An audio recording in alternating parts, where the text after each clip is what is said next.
అనసూయ సీతక్క గారిని, హైదరాబాద్ ఇన్ఛార్జ్ మంత్రివర్యులు మిత్రులు పొన్నం ప్రభాకర్ గారిని, ఖైరతాబాద్ శాసనసభ్యులు మాజీ మంత్రివర్యులు మిత్రులు దానం నాగేందర్ గారిని,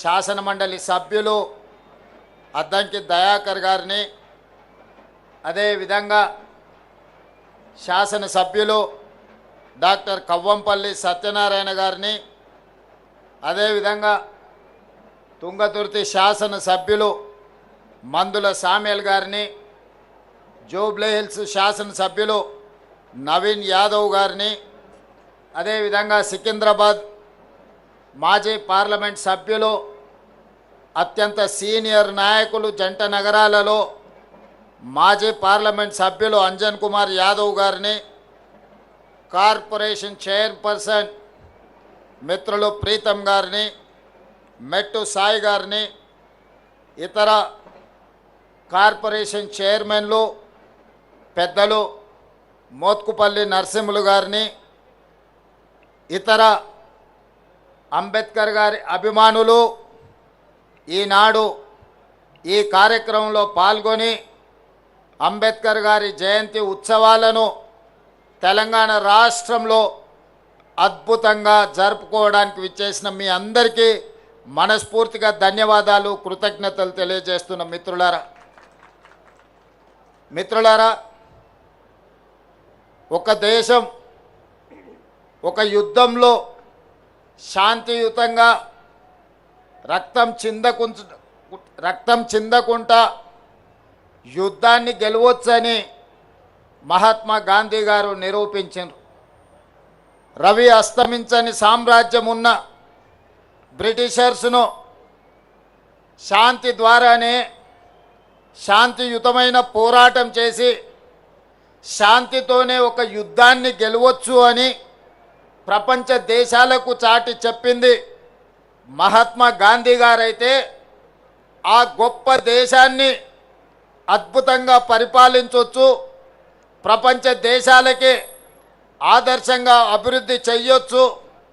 ముఖ్యంగా దళితులు, గిరిజనులు, ఆదివాసీలు, బలహీన వర్గాలు, మైనారిటీలు, మహిళలకు సమానమైన అవకాశాలు ఇవ్వడం ద్వారా ఈ దేశాన్ని అభివృద్ధి పదం వైపు నడిపించవచ్చు అని ఒక మార్గదర్శనం చేసిన గొప్ప ప్రపంచ మేధావి డాక్టర్ బాబాసాహెబ్ అంబేద్కర్ గారు అని చెప్పి మనం గర్వంగా చెప్పుకోవచ్చు.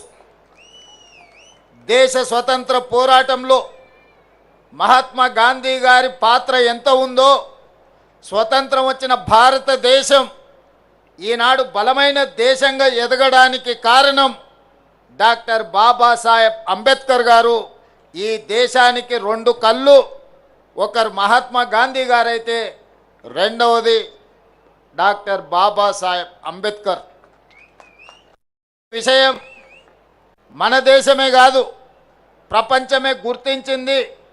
ఈరోజు ప్రపంచమే స్వాగతం పలుకుతుంది అంబేద్కర్ గారి విధానాన్ని, అంబేద్కర్ గారి యొక్క ఆలోచనను. డాక్టర్ బాబాసాహెబ్ అంబేద్కర్ గారు ఒకే ఒక్క మాట చెప్పారు, విద్య ఒక్కటే అన్ని సమస్యల నుంచి మిమ్మల్ని విముక్తి చేస్తుంది, విద్య ఒక్కటే మన జీవితంలో మార్పు తెస్తుంది, విద్య ఒక్కటే మన జీవితంలో వెలుగులను నింపుతుంది, విద్య ఒక్కటే సమాజంలో మనకు గుర్తింపు, గౌరవాన్ని, సముచితమైన స్థానాన్ని అందిస్తుంది అని చెప్పి డాక్టర్ బాబాసాహెబ్ అంబేద్కర్ గారు సంపూర్ణంగా విశ్వసించిండ్రు, నమ్మిండ్రు, వారు పాటించిండ్రు.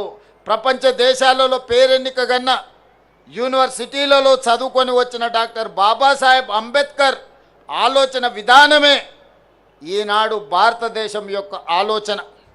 వారి ఆలోచన విధానమే ఈరోజు పల్లెల్లో ప్రభుత్వం యొక్క ఆలోచన, ప్రజాపాలన యొక్క విధానము అని చెప్పి నేను వేదిక మీద నుంచి సవినయంగా మీ అందరికీ తెలియజేయదలుచుకున్న మిత్రులారా, ఈనాడు తెలంగాణ రాష్ట్రం రావడానికి ప్రధానమైన కారణం డాక్టర్ బాబాసాహెబ్ అంబేద్కర్ గారు రాజ్యాంగంలో పెట్టిన ఆర్టికల్ 3 ద్వారానే శ్రీ సోనియా గాంధీ గారు సాహసోపేతమైన నిర్ణయం తీసుకొని మన తెలంగాణ రాష్ట్రాన్ని ఏర్పాటు చేయడం జరిగింది.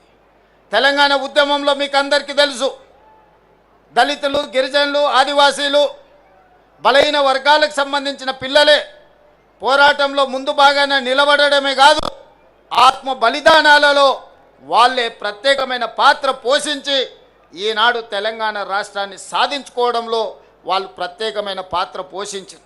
వాళ్ళే కాదు, ఈనాడు గుర్తు చేసుకోవాల్సింది గద్దరన్న తిరగని గల్లీ ఉందా? గద్దరన్న గజ్జె కట్టి గొంగడి తెలంగాణ ఉద్యమాన్ని ఉవ్వెత్తున లేపిన విషయం ఈ చరిత్ర, ఈ సమాజం మర్చిపోతుందని ఎవరైనా అనుకుంటే అది వాళ్ళ భ్రమనే.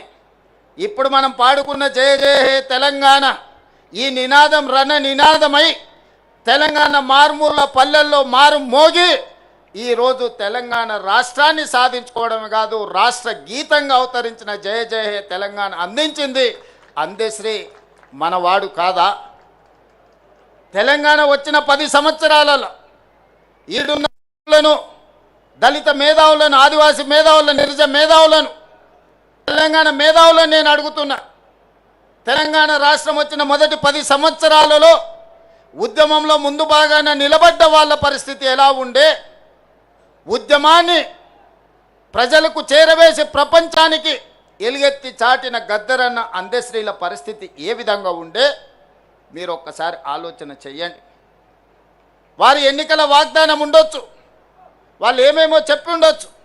మంత్రివర్గంలో అయినా దళితులకు, గిరిజనులకు ఇచ్చిన స్థానం ఏందో మీరు ఒక్కసారి ఆలోచన చెయ్యండి అని చెప్పి నేను నా మిత్రులకు సవినయంగా విజ్ఞప్తి చేస్తున్నా.